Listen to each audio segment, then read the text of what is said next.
1 Reis, capítulo 18, a partir do verso 30, diz assim: Então Elias disse ao povo: venham aqui. Todos se reuniram em volta dele enquanto ele consertava o altar do Senhor, que havia sido derrubado.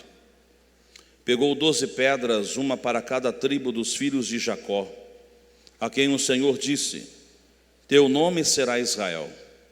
E com elas reconstruiu o altar em nome do Senhor.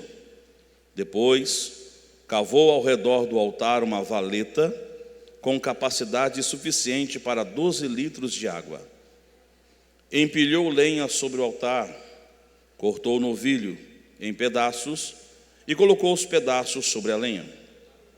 Em seguida ordenou: encham 4 jarras grandes com água e derramem a água sobre o holocausto e a lenha. Isso é importante você gravar. Depois que fizeram isso, disse: façam a mesma coisa novamente. Quando terminaram, ele disse: agora façam o mesmo pela 3ª vez.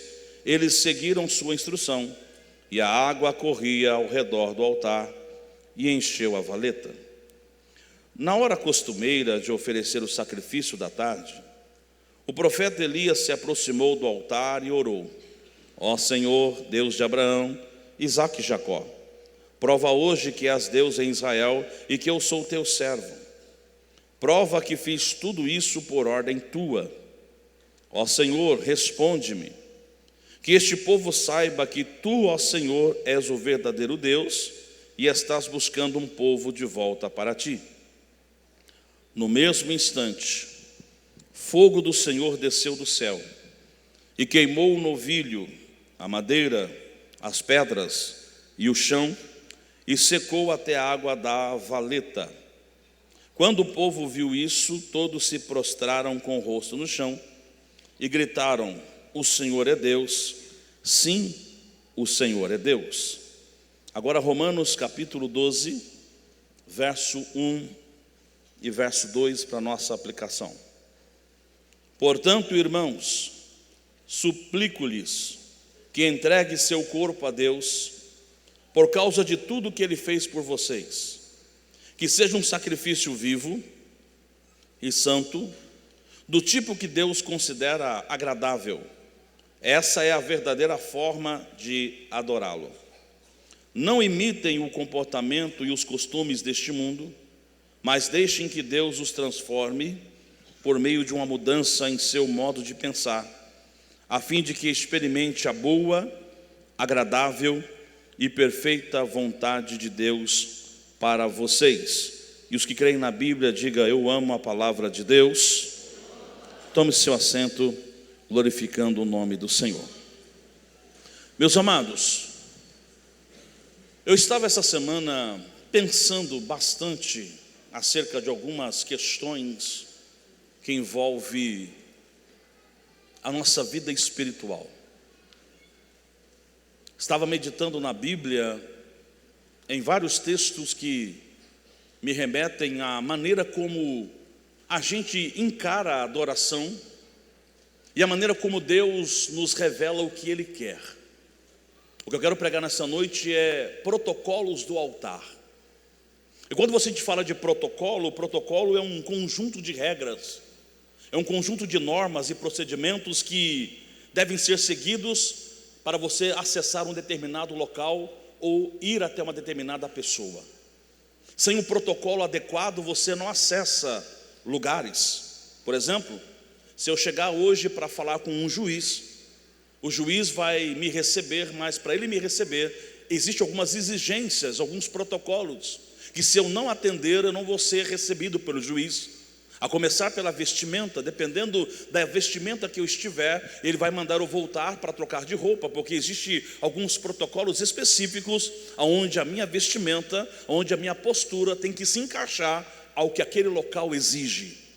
Se eu não estiver de acordo com esse protocolo, logo eu não tenho condições de acessar aquele ambiente.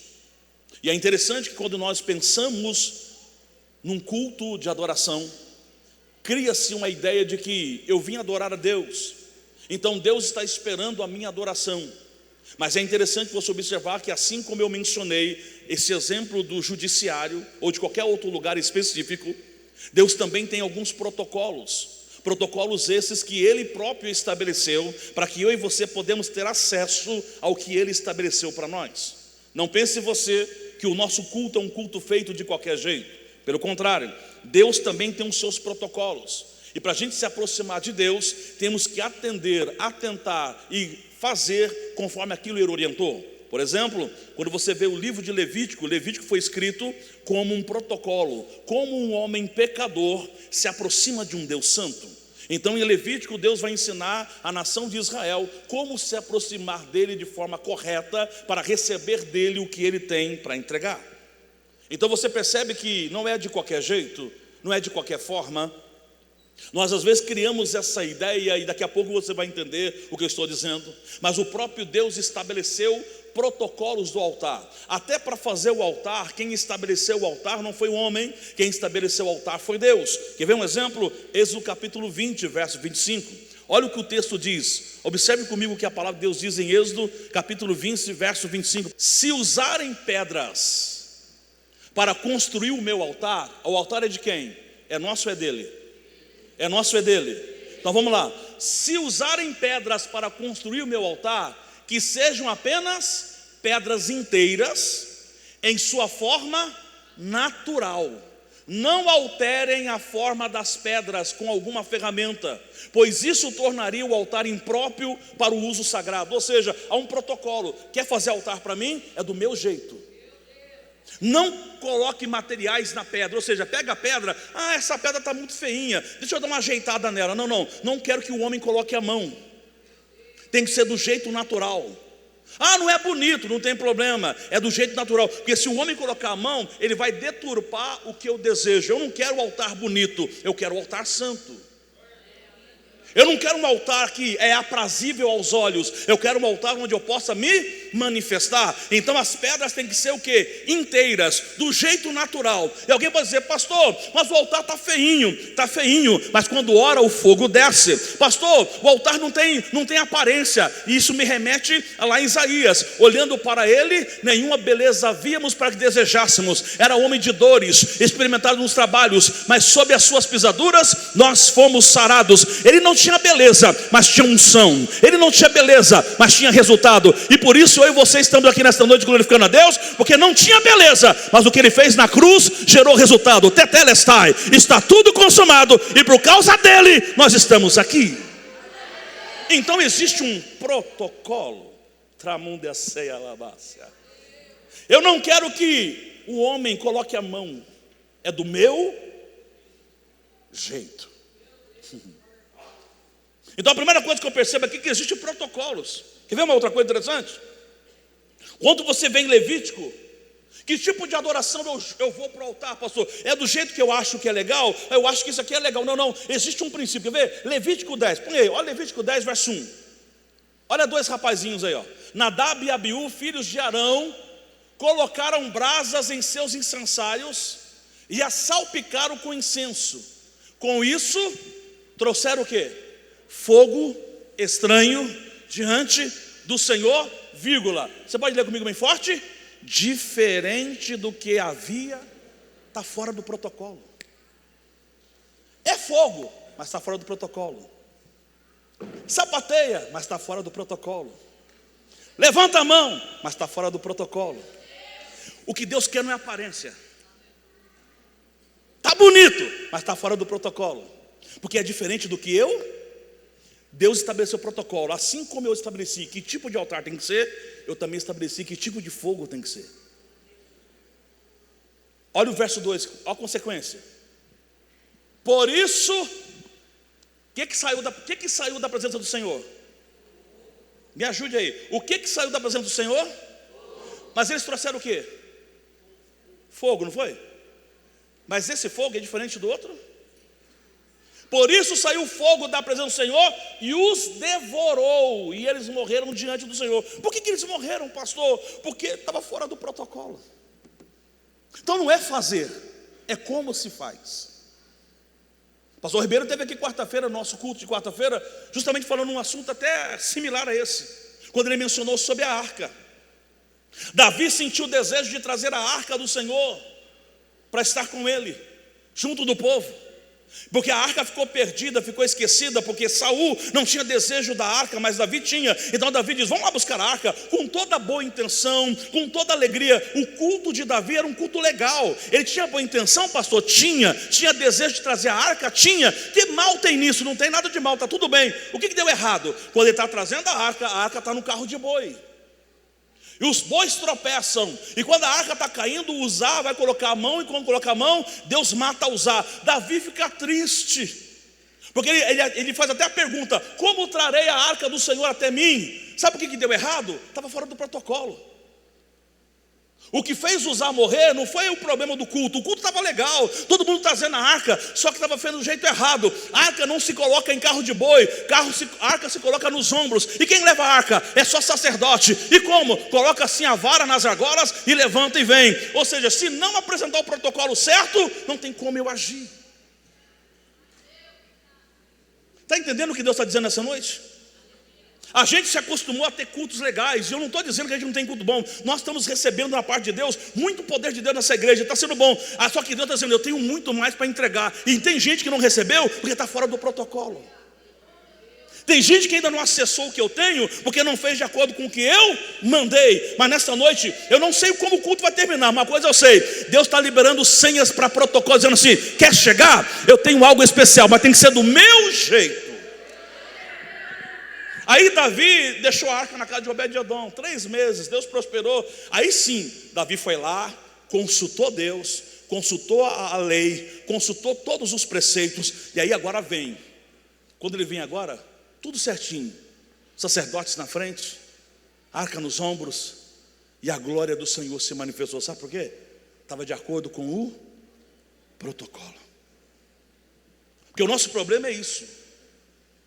Por mais que a gente goste de fazer uns cultos, e a gente sabe fazer, às vezes a gente cai naquela ideia de achar o seguinte: ó, eu estou fazendo desse jeito aqui, então é esse jeito que Deus está recebendo. Rodolfo, não é assim, está legal, está bonito, mas eu não estou recebendo porque está fora de alguns critérios que eu estabeleci. E o que eu falo sobre isso, eu falo de uma forma geral, começando por mim que eu estou falando, porque a Bíblia vai dizer, olha só, diga comigo bem forte esse nome, diga Moisés.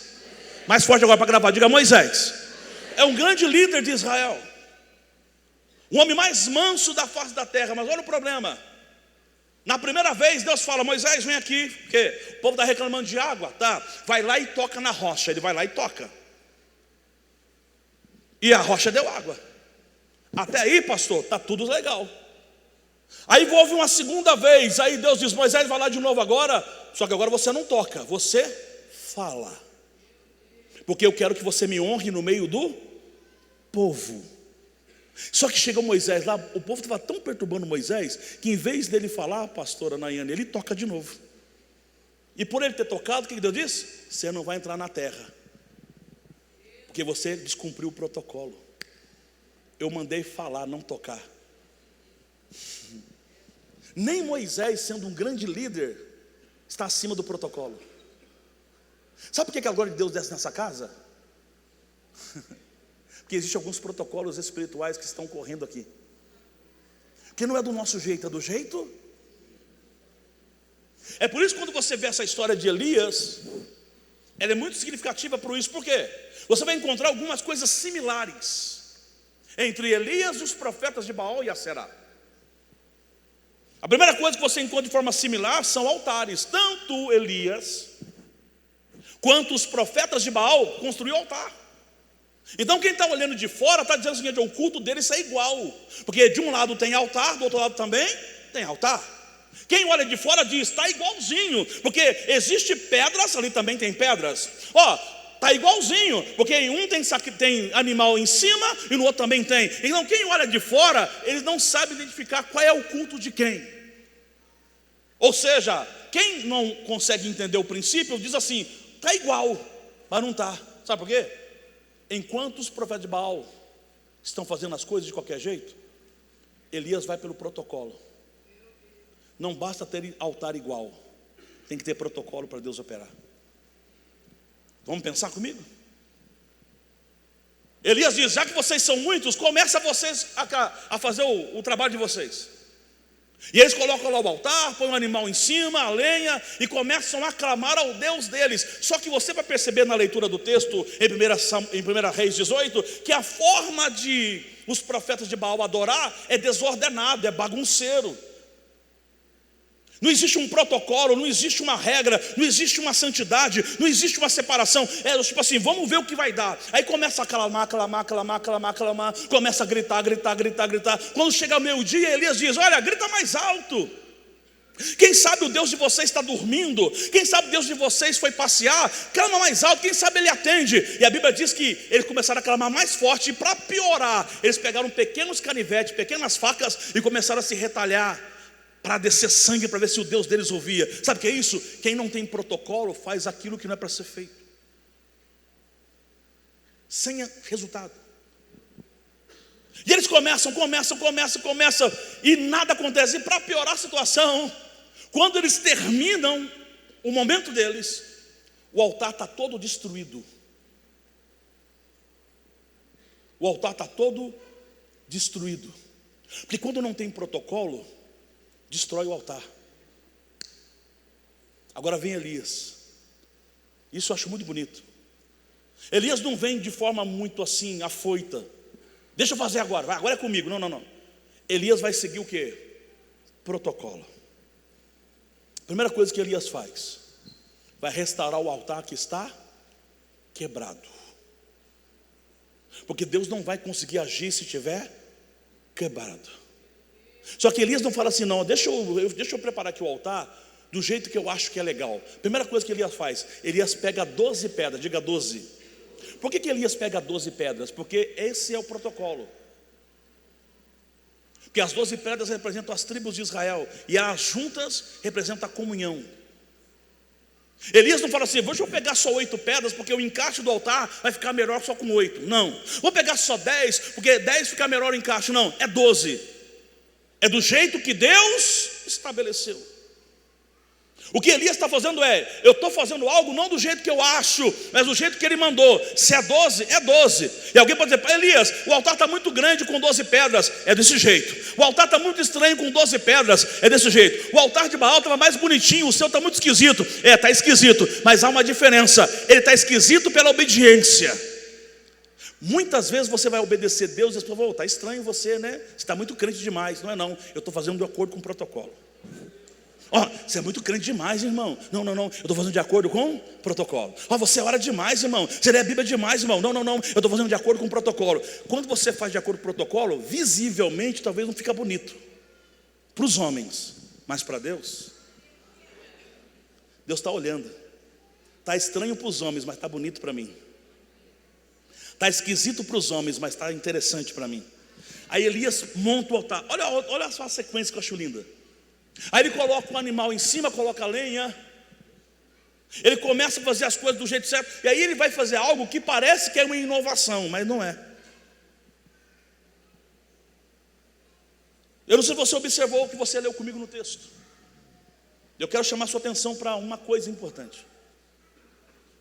Quando Elias acaba de montar o altar, ele chama algumas pessoas que estão ali em volta, que não eram pessoas que estavam com ele, eram os próprios profetas de Baal.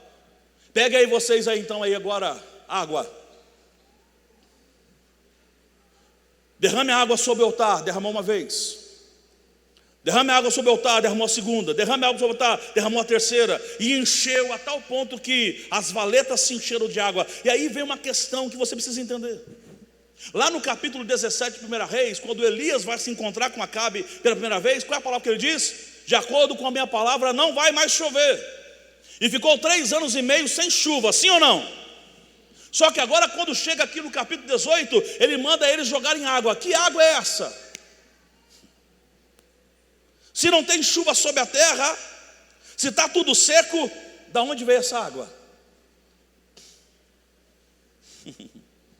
É que se você já observou no texto, essa água está com os profetas de Baal. Ou seja, já que não tem água em todo local, essa água é para o nosso consumo. O que os profetas de Baal estão fazendo? Não importa quem está sofrendo, o importante é a gente consumir o que a gente tem. Aí ele diz: pega essa água aí, em vez de eu matar a sede com essa água, eu vou oferecer para Deus. Está entendendo? Elias está oferecendo para Deus o que mais ele precisa. Por isso que o altar de Elias é diferente. Elias está colocando no altar a sua cena. O que ele mais precisa, Água. Está todo mundo buscando água para ver se não consegue morrer os cavalos, os animais. É aquilo que mais precisa, dizendo: agora, depois de tudo feito, eu vou dar uma oferta no altar. Qual oferta é essa? O que eu mais preciso? É água, então é isso que eu vou dar. Elias está dando o que ele mais precisa, e depois vai receber além do que ele necessita. Então a maneira de Elias encarar o altar é diferente. Enquanto os profetas de Baal estão encarando o altar de qualquer jeito, Elias não, tem protocolo. É por isso que você vai ver na igreja pessoas recebendo e vivendo coisas que outros não vivem, porque ele já entendeu qual é o protocolo. Ele já entendeu uma maneira de chegar para Deus. Ele já entendeu, não é do meu jeito. Lá fora eu mandava, e aqui eu obedeço. Lá fora eu obrigava, aqui eu me rendo. Lá fora eu discutia, aqui eu digo: assim diz o Senhor, eu recebo o que o Senhor tem para mim. Ele entra dentro do protocolo.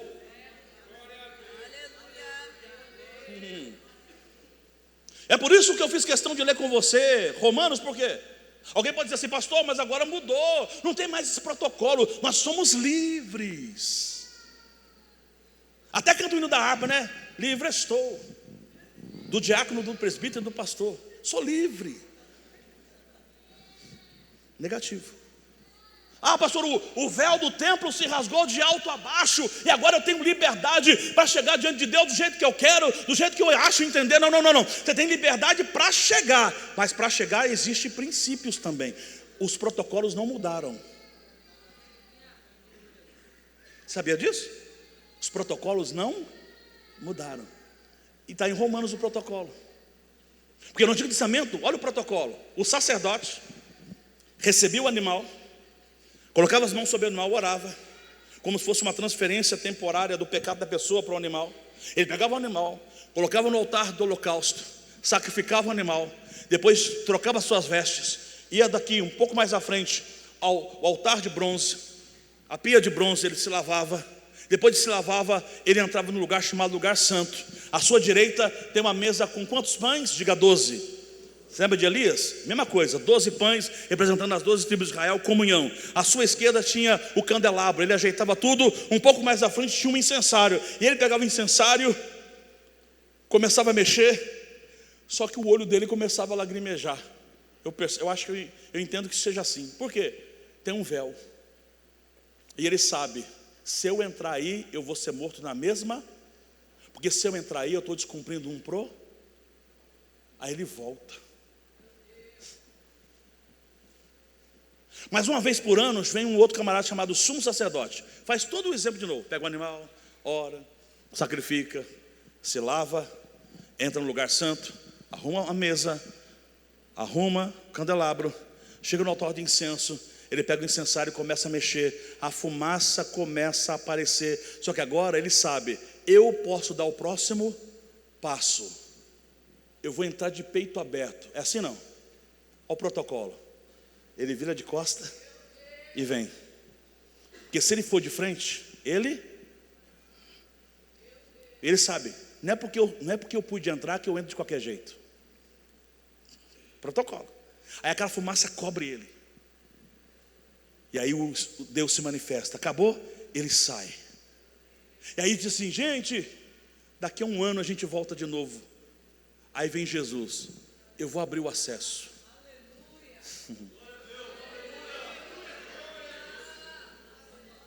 Porque não tem ninguém na terra que consiga resistir. Eu vou abrir o acesso. Ele morre. Ele brada na cruz do Calvário. O texto é muito claro: o véu do templo se rasga. Eu acho bonita essa expressão. Não é de baixo para cima, é de cima para baixo. E agora acontece? Está livre. Aí alguém diz: beleza, agora eu vou entrar do jeito que eu quero. Não. Está livre o acesso, mas ainda existem protocolos. E qual é o protocolo? Agora não é mais animal, agora é você. Diga: sou eu. Paulo fez: rogo-vos, pois, irmãos, pela compaixão de Deus, que apresentei os vossos corpos, olha o protocolo, em sacrifício vivo. Segundo protocolo, santo. Terceiro protocolo, agradável a Deus. Então não tem como entrar de qualquer jeito, tem não?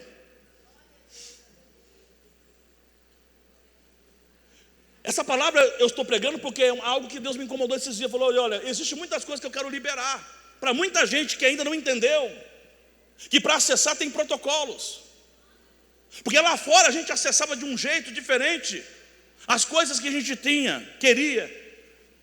Tem até um amigo meu que falou assim, Rodolfo, lá fora no mundo, quando eu queria alguma coisa, eu ia lá e pegava.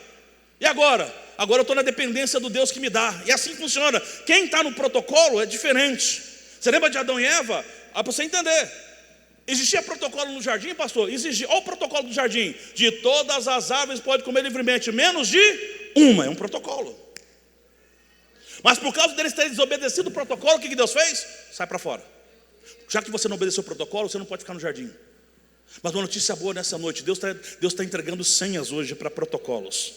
Deus está querendo dar para você acesso, dizendo, vem do meu jeito, vem do meu jeito, faz do meu jeito, perdoa, vai, perdoa, vem do meu jeito. Não liberou ainda porque não teve perdão, então começa pelo perdão, perdoa que eu libero, vai, vem do meu jeito, começa a colocar diante de mim, para que eu possa liberar o acesso a você. É por isso que eu fiz esse louvor quando eu comecei aqui, porque a gente tem coisas bobas de Deus, mas a gente acaba não percebendo que tem. A gente tem coisas maravilhosas de Deus, e assim, olha, acho que Deus esqueceu de mim. Eu falei, não esqueci de você não, é só você cumprir o protocolo. Lembra de dois irmãos?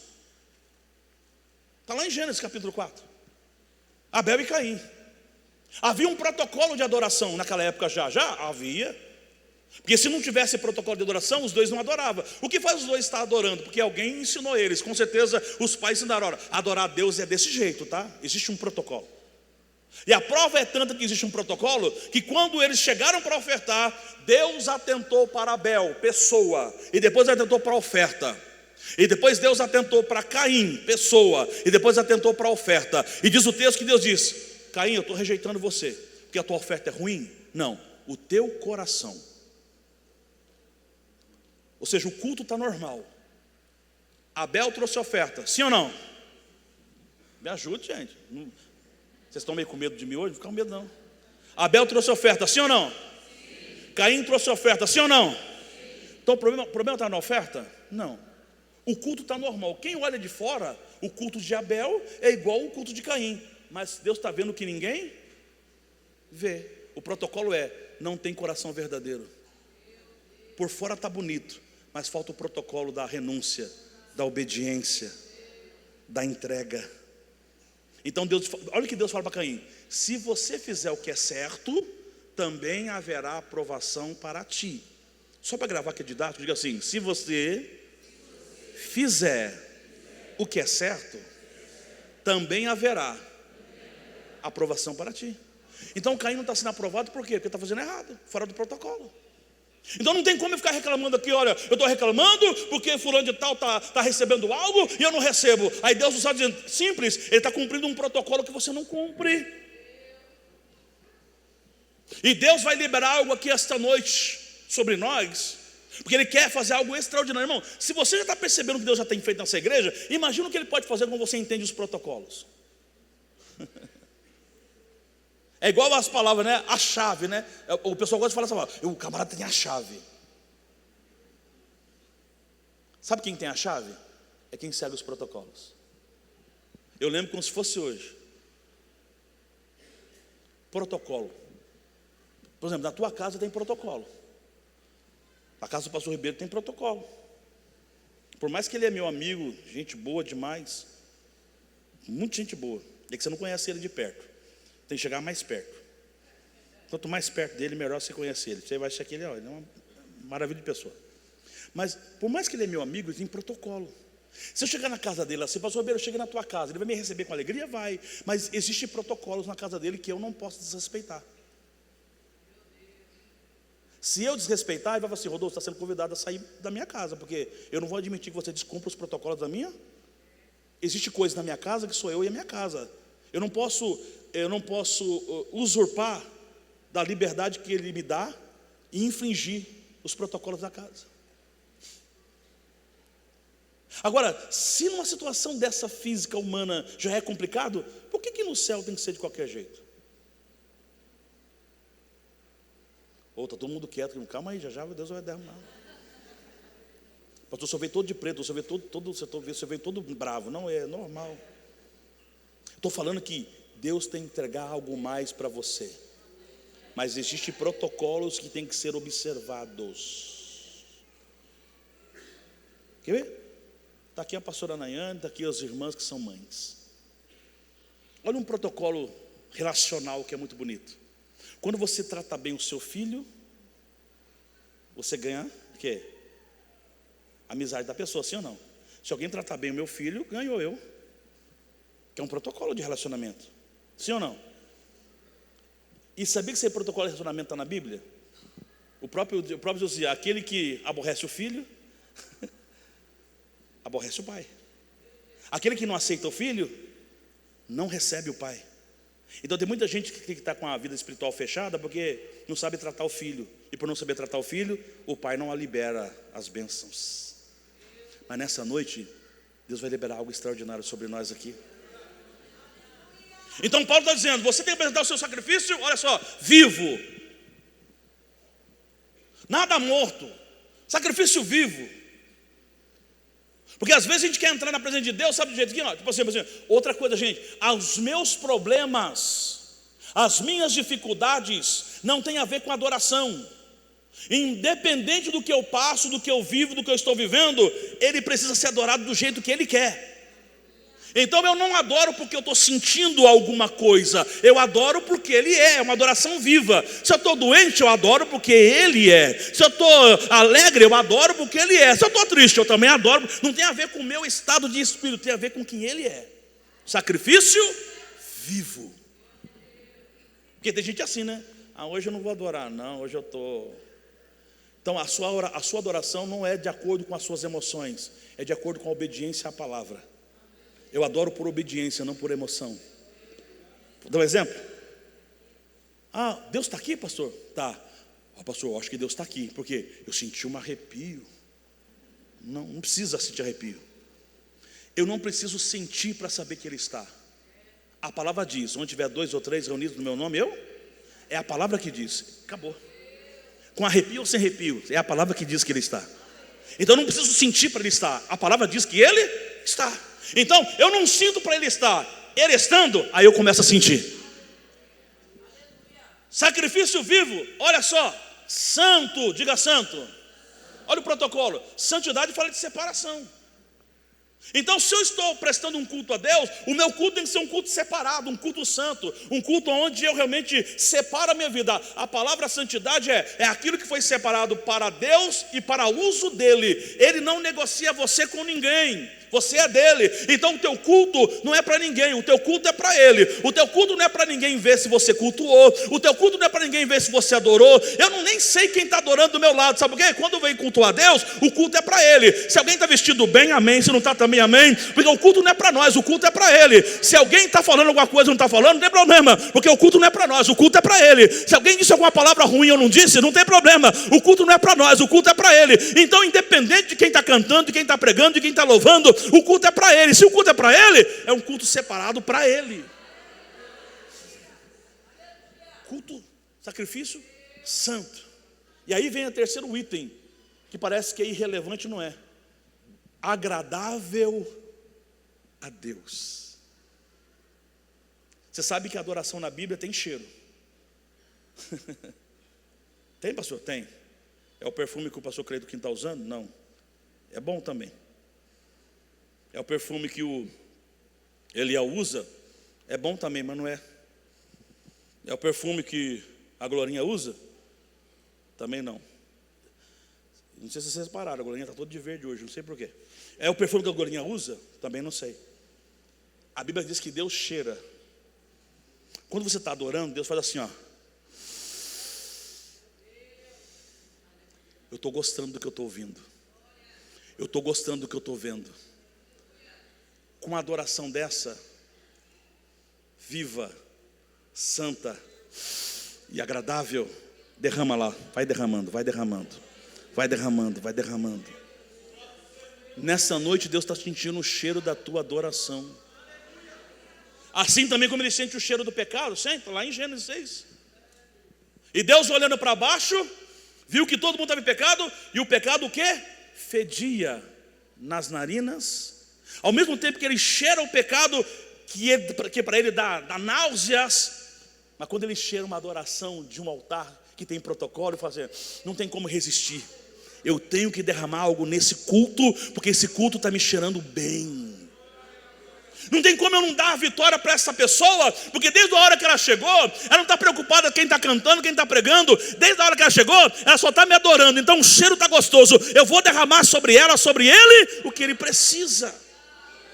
Porque ele não está preocupado com ninguém, ele está preocupado em cumprir o protocolo.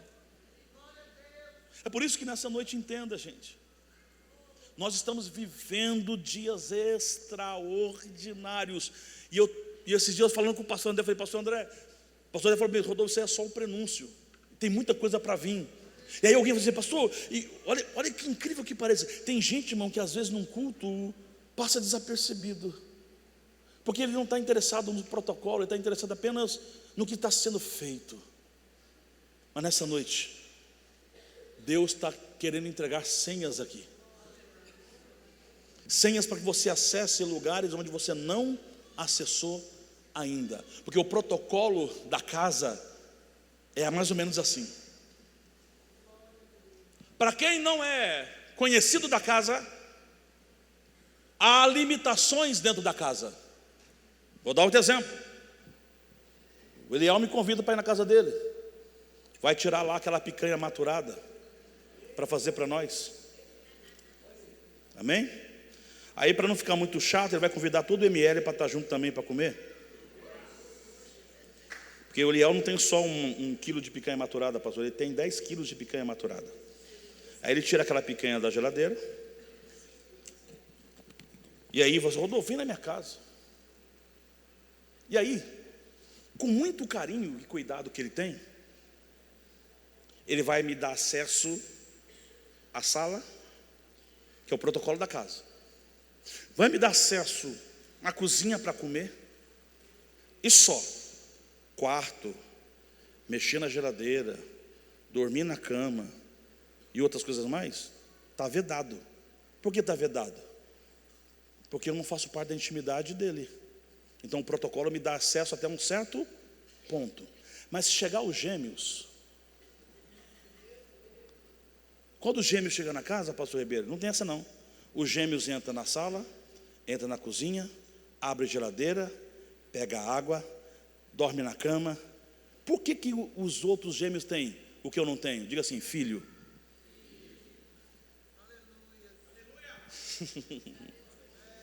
Então o que eu entendo? O filho tem acesso que os outros não? Uma notícia boa, você é filho. E aí vinha a pergunta, se você é filho, por que você não acessou ainda? Se você é filho, por que você não acessou as áreas que Deus abriu para você? É que às vezes, olha o problema do protocolo. Você é filho, tem direito, mas a tua mentalidade bloqueia você, porque você não faz os protocolos. É o caso do filho pródigo e do irmão mais velho. O irmão mais velho, ele questiona o pai, dizendo assim, olha, o senhor nunca fez uma festa para mim. Eu sempre trabalhei para o senhor aqui direitinho, mas esse aí não. Ele saiu, pegou a herança, gastou lá, e agora veio aqui todo, e o senhor vai receber ele de novo? Eu nunca tive uma festa. E o pai disse, você não entendeu o protocolo da casa. Tudo é seu. Você não acessou porque você não quis.